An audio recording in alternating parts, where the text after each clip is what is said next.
On wheels എന്ന കൂട്ടായ്മയിലെ കലാകാരന്മാരാണ് നമ്മോടൊപ്പം വേദിയിലുള്ളത്. അതിൽ നമ്മുടെ ജോമറ്റ് ഇതിനു മുമ്പ് സ്റ്റാൻഡപ്പ് കോമഡി നമ്മുടെ വേദിയിൽ അവതരിപ്പിച്ചിട്ടുണ്ട്. അപ്പോൾ സ്വാഗതം എല്ലാവർക്കും. ഒരു 12 വർഷമായി ഇതുപോലെ വീൽ ചെയറിലിരിക്കുന്നവരെ കൂട്ടിയിട്ട് സംഗമങ്ങൾ നടക്കുന്നു. ആ സംഗമങ്ങളിൽ ഇതുപോലെ കഴിവുള്ള കലാകാരന്മാർ ചിലപ്പോൾ വന്ന് പാട്ട് പാടാറുണ്ട്. അങ്ങനെ ഒരു യാദൃശികമായിട്ടൊരു പാട്ട് കേട്ടപ്പോഴാണ് ഇതുപോലുള്ള കലാകാരന്മാരുണ്ടെന്ന് മനസ്സിലായത്. അപ്പോൾ തീർച്ചയായിട്ടും നമ്മളവരെ പുറം ലോകത്ത് എത്തിക്കുക അല്ലെങ്കിൽ മുഖ്യധാരയ്ക്ക് എത്തിക്കുക എന്നുള്ള ഒരൊറ്റ ചിന്ത ഉണ്ടായിരുന്നുള്ളൂ. അവിടുന്ന് ആ 12 വർഷത്തോളം തുടങ്ങിയതാണ് ഇന്ന് ഈ വേദി.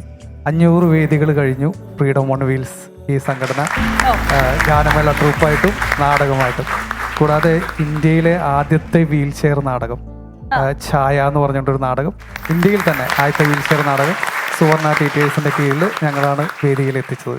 അത് ശരിക്കും പറഞ്ഞാൽ സൂര്യ ഫെസ്റ്റിവൽ അതിൽ 3ാമത്തെ സ്റ്റേജിൽ പോയി കളിക്കാൻ സാധിച്ചു. ഗംഭീരമായി. എനിക്ക് ജസ്റ്റ് കട്ട് ചെയ്യാനാണ്, എനിക്ക് ഉണ്ണീനെ പരിചയമുണ്ട്. തീർച്ചയായിട്ടും ഉണ്ണി ഞങ്ങളുടെ സെക്രട്ടറിയാണ്. നമ്മള് UMF ഞാൻ ഈ സിനിമ ചെയ്തപ്പോൾ ഞാൻ പറഞ്ഞല്ലോ, എൻ്റെ വ്യക്തി ജീവിതത്തിൽ എന്നെ ഒരുപാട് മാറ്റങ്ങൾ വരുത്തിയൊരു സിനിമയുമാണ്, കഥാപാത്രമാണ്. എന്തെങ്കിലുമൊക്കെ ചെയ്യണമെന്ന് ആഗ്രഹം ഉണ്ടായിരുന്നു. അപ്പോൾ എൻ്റെ കമ്പനി ഉണ്ണിമുന്തൻ ഫിലിംസ് ഞങ്ങൾ ഒരു 100 വീൽ ചെയറുകൾ ഈ അടുത്തായിട്ട് ഡൊണേറ്റ് ചെയ്തിട്ടുണ്ടായിരുന്നു. അതിൽ ഫ്രീഡം ഓഫ് വീൽസ് പെർഫോം ചെയ്തിട്ടുണ്ടായിരുന്നു. ഞങ്ങൾ ഉണ്ണീനെ കോൺടാക്ട് ചെയ്ത് നിങ്ങളെ സൈൻ ചെയ്തിട്ടുണ്ടായിരുന്നു. ഗംഭീര പെർഫോമൻസാണ്. ഒരുപാട് സന്തോഷമുണ്ട് നിങ്ങളുമായിട്ട് നമുക്ക് കൊളാബറേറ്റ് ചെയ്യാൻ പറ്റിയതിലും. ഇനിയും ഒരുപാട് അവസരങ്ങൾ ഫ്രീഡം ഓൺ വീൽസിന് ലഭിക്കട്ടെ. ഡെഫിനറ്റ്ലി ഈ സിനിമയുടെ വിജയം അതിനൊരു വലിയൊരു തുടക്കം തന്നെ ആകട്ടെ. Okay, thank you so much. ഞാൻ മാർട്ടിൻ, എൻ്റെ വീട് നെട്ടൂരാണ്, എറണാകുളം ജില്ലയിൽ തന്നെ. മരട് മുനിസിപ്പാലിറ്റിയിൽ ഇങ്ങനെ ആപ്ലിക്കേഷനൊക്കെ എഴുതി കൊടുത്ത് ജീവിക്കുന്ന ഒരാളാണ്. ചേച്ചിയുടെ പേര്? എൻ്റെ പേര് ധന്യ, മൂവാറ്റുപുഴയാണ് വീട്. ഞാനിപ്പോൾ വില്ലേജ് ഫീൽഡ് അസിസ്റ്റൻ്റ് ആയിട്ട് ടെമ്പററി പോസ്റ്റ് വർക്ക് ചെയ്യുന്നു. പേര്? എൻ്റെ പേര് സജി, സ്വദേശം വാഗമണ്ണാണ്. നിങ്ങളെപ്പോലെ ഇത്രയും ഇൻസ്പയറിംഗ് ആയ ആൾക്കാരെ മീറ്റ് ചെയ്യാനും നിങ്ങളുടെ എക്സ്പീരിയൻസ് ഷെയർ ചെയ്യുമ്പോൾ അത് കേൾക്കാനും പറ്റിയതിൽ ഒരുപാട് സന്തോഷം, അതിൻ്റെ ഭാഗ്യമായി കാണുന്നു. ഞങ്ങളുടെ സിനിമ ജയ ഗണേഷ് ഇതുപോലെ ഇൻസ്പയറിംഗ് ആയ സ്പെഷ്യലി ഏബിൾഡ് ആയ ഒരാളുടെ കഥയാണ് പറയുന്നത്. അപ്പം റിയൽ ലൈഫിലുള്ള സൂപ്പർ ഹീറോസ് ആണ് നിങ്ങളൊക്കെ. അപ്പം നിങ്ങളെ മീറ്റ് ചെയ്യാൻ പറ്റിയത് ഭയങ്കര ഇൻസ്പയറിംഗ് ആയ ഒരു കാര്യമാണ് എന്നെ സംബന്ധിച്ചിടത്തോളം. So thank you so much for coming here and നിങ്ങളുടെ എക്സ്പീരിയൻസ് ഷെയർ ചെയ്യുന്നതിനും നിങ്ങളുടെ ഈ സംരംഭം ഫ്രീഡം ഓൺ വീൽസ് എന്നുള്ള ഈ സംരംഭത്തിനെ പറ്റി സംസാരിച്ചതിനും താങ്ക് യു സോ മച്ച്. നമസ്കാരം. എല്ലാവരെയും കാണാനും പരിചയപ്പെടാനും സാധിച്ചതിൽ ഒരുപാട് സന്തോഷം. നമസ്കാരം സാർ. ഞാൻ ശരിക്കും പറഞ്ഞ ഈ സിനിമയുടെ തിരക്കഥ എഴുതുന്ന സമയത്ത് നിങ്ങളെ നേരിട്ട് കാണാൻ ആ സമയത്ത് എനിക്ക് പരിചയമില്ലായിരുന്നു. എനിക്ക് പരിചയമുള്ള 2-3 വ്യക്തികളോട് ഒരുപാട് ഡീറ്റെയിൽ ആയിട്ട് സംസാരിച്ചിട്ടുണ്ടായിരുന്നു. ഭയങ്കര ഇൻസ്പയറിംഗ് ആണ് നിങ്ങളെ കാണുന്നതും നിങ്ങൾ ജീവിതത്തിൽ മുന്നോട്ട് പോകുന്നതും. അപ്പോൾ നിങ്ങൾ ഏറ്റവും നമ്മുടെ ഒരു സാധാരണ ജീവിതത്തിൽ നമ്മുടെ ജീവിതത്തിന് ഭാഗമാക്കുക എന്നുള്ളതാണ് നമ്മളുടെയൊക്കെ ഉത്തരവാദിത്വം. അപ്പോൾ അതിൽ നമ്മളെ കൊണ്ട് പറ്റുന്ന തീർച്ചയായിട്ടും നമ്മൾ ചെയ്യുന്നതായിരിക്കും. ജോമറ്റെ അഴിച്ചുവിടി. ജോമറ്റ് ഇങ്ങനെ കത്തി നിൽക്കുകയാണെന്ന് എനിക്ക് മനസ്സിലായി. ജോമറ്റിന് എന്തൊക്കെയോ എനിക്ക് കാണിക്കാനുണ്ട്. ചെറിയ മിമിക്രി. പൊളിക്കും. അപ്പൊ നമ്മുടെ ജയ ജയ ഹേ എന്ന് പറഞ്ഞ സിനിമയിലെ ബേസിലിന്റെ അമ്മയായിട്ട് ആ ക്യാരക്ടർ ചെയ്ത മനോഹരമാക്കി ചെയ്ത കുടശനാട് കനകം. അയ്യോ, അടിയൊന്നുമല്ല, ചവിട്ടല്ലായിരുന്നോ? ചവിട്ട്. അയ്യോ, ചവിട്ടെന്ന് പറഞ്ഞ എന്നാ മാതിരി ചവിട്ടാ? എന്റെ ചെറുക്കൻ്റെ ആ പെണ്ണെടുത്ത് ചവിട്ടിയിട്ടേ അപ്പോഴത്തെ ഗിരിജയുടെ പറപ്പിന്ന് പിറകിക്കോട്ട് വന്നു. അടുത്തായിട്ട് നമ്മുടെ സജി ഒരു മിമിക്രി. സജി ചേട്ടാ, എന്തോ? ഞാന് നമ്മുടെ അരിസ്റ്റോ സുരേഷ് ചേട്ടനൊന്ന് അനുകരിച്ചു. വെറൈറ്റിയോട് വെറൈറ്റിയാണ് പൊട്ടിച്ചോണ്ടിരിക്കുന്നത്. എങ്ങനെയുള്ള ഒരു പാട്ടോടുകൂടി അദ്ദേഹത്തിന്. നീ ഞങ്ങളുടെ കണ്ണിന്റെ കണ്ണല്ലേടി പെണ്ണാളെ, നീ ഞങ്ങളുടെ ചങ്കിന്റെ ചങ്കല്ലേടി പെണ്ണാളെ, നീ ഞങ്ങളുടെ കണ്ണിന്റെ കണ്ണല്ലേടി പെണ്ണാളെ, നീ ഞങ്ങളുടെ ചങ്കിന്റെ ചങ്കല്ലേടി പെണ്ണാളെ.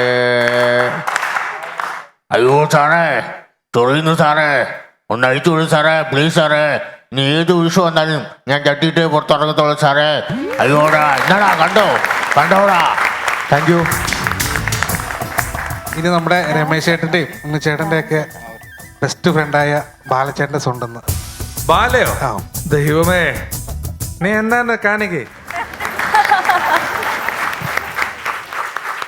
അപ്പൊ എന്നാ പൊട്ടണേ, ഞാൻ പൊട്ടനാ? ഇത്രയൊക്കെ സെഞ്ഞിട്ടിരിക്കുന്ന ഞാൻ പൊട്ടനാ? സി സന്തോഷ്, ഞാനൊരു കാര്യം പറയട്ടെ, കള്ളത്തനം പറയരുത്. സീരിയസ്ലി. ചേട്ടാ, നമുക്ക് വിഷു വരുമ്പോഴത്തേക്ക് ഓർക്കാൻ പറ്റുന്ന വലിയൊരു സിനിമയാണ് മീശ മാധവൻ. അതിൻ്റെ അകത്തെ ആ കൊച്ചിങ്കനീഫയും ജഗതി ചേട്ടനും തമ്മിലുള്ള ആ കോമ്പിനേഷൻ സീൻ കണ്ടു നോക്കാം.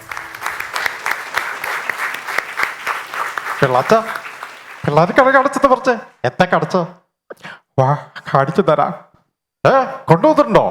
അതിന് വലിയ ഭാരമൊന്നും ഇല്ലല്ലോ. കേസ് കൊടുക്കണം പിള്ളച്ച. അതിന് നാട്ടിൽ പോലീസ് നിയമമൊന്നുമില്ലേ?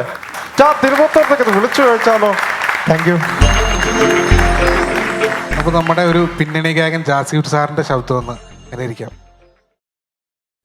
അഴകാലില മഞ്ഞച്ചരടില് പൂത്താലി, മഴവില്ലിൻ കസവുലയും മുകിൽ പുടവ ചുറ്റി, കുന്നിമണിക്കൊല്ലു സണിഞ്ഞ് വയൽ കിളി വരവായി, കുറുനീല പടർപ്പിനുള്ളിൽ കുളിർമൊഴി ഒഴുകി, ഏഴഴകായി എൻ കനവിൻ ചെമ്മ നിന്നാണം, പൊൻകനവിൻ താഴ്വരയിൽ ചെമ്പകപ്പൂമഴ.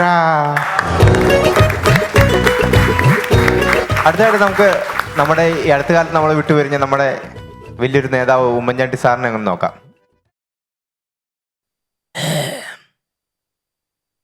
എല്ലാവർക്കും വലിയൊരു നമസ്കാരം. ഈ വിഷു ഞങ്ങളുടെ നാട്ടുകാരനാ. ഈ കോട്ടയം പെരുവയൊന്നും വലിയ ദൂരമൊന്നുമില്ലല്ലോ അല്ലേ? ഉണ്ണീനെ കണ്ടിട്ടുണ്ട്, രഞ്ജിത്തിനെ ഞാൻ ആദ്യമായിട്ടാണ് കാണുന്നതല്ലേ. പടമൊക്കെ കലക്കുന്നുണ്ട്. എല്ലാവരെയും ഇങ്ങനെ കാണാൻ പറ്റിയതില് വലിയ വലിയ സന്തോഷമുണ്ട്. എല്ലാവർക്കും എൻ്റെ വിഷു ആശംസകൾ. Thank you.